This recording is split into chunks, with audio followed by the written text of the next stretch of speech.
From a secret location in room 100 of 540 Jack Gibbs Boulevard, this is Craft. I'm your host, Doug Dangler. So I'm here at Comic-Con 2015 with Herb and Dave, who are partners working together on illustration. So welcome, guys. Hey, thank you. How you doing? Good. So tell me about working on comics. Who got started on it first, and how does it work for you? You can go ahead, go first. You know me? Well, me, man, I've been drawing for like ever, really. I met my man Herbs here at a convention. He put me on game, took me under his wings, and here I am getting started with a great piece of story, man. Okay. So tell me about you, Herb. Yeah, I've been drawing since I can remember, but I started doing comic books seriously back in high school, and now I'm fine-tuning and finally getting my work out there.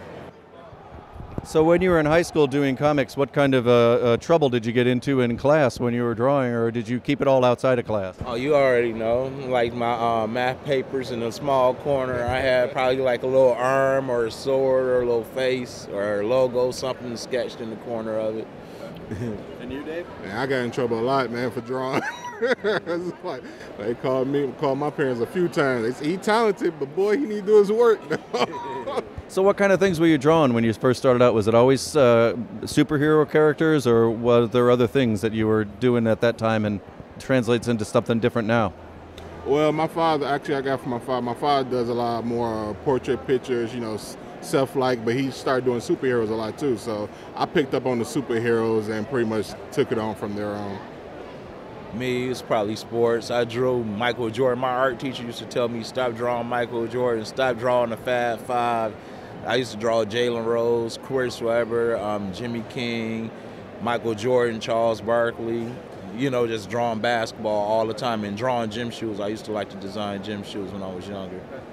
So tell me about some of the books you're working on now, or some of the artwork that is coming out that you can people can buy in stores or online or something like that. Okay, well, this is Sync. We released this copy with this convention. We released it Friday to the general public. It'll be available on Amazon later on in September. This is my first book, Poetic Star. I did this about 2 years ago, and I've been following it up with other comics like Team Wicked and Butterfly Immortals. So I got the total of 5 books right now. What attracts you to a story and you say, this idea is something I want to go with? How do you get the whole creativity thing going? Well, it starts with the character. It's a simple sketch of the character, and I'm looking at it as I'm drawing certain things on the character. I'm coming up with the story as I'm drawing it. So. And for you, have you started doing this as well? Or? Well, I write also due to the fact that my man Herbs put that creativity in my head, and I pretty much just go from there, really. But I'm the artist and the inker, pretty much, you know. He sells it to me, I draw it down, really. So what's your favorite kind of stuff stories to focus on? You've got the superheroes. Are there a particular genre that appeals to you? Anything that you really focus on, or is it all over the board? It's kind of all over the board. It's a wide script. I don't want to put boundaries around it. I like to be open-minded. I do sci-fi, I do surrealism, I do a little wizardry type kind of, you know, feel to it, like what magicians and magic. I mean, my characters got a raw basis, all ethnic groups. It's not just one ethnic group that's superior. Everybody's equal for superiority with my characters. I got some like Poetic Star, he's African American, as with Sync.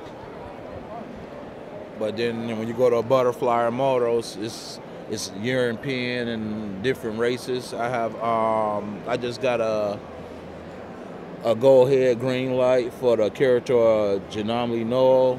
He played in Training Day, The Purge, Fast and Furious, and he's Mexican, so, you know, it's Spanish descent, so it's like all varieties of characters, subject matters, you know, it's an open base, you know, it's not just locked in for one target audience, it's just wide stream for everybody.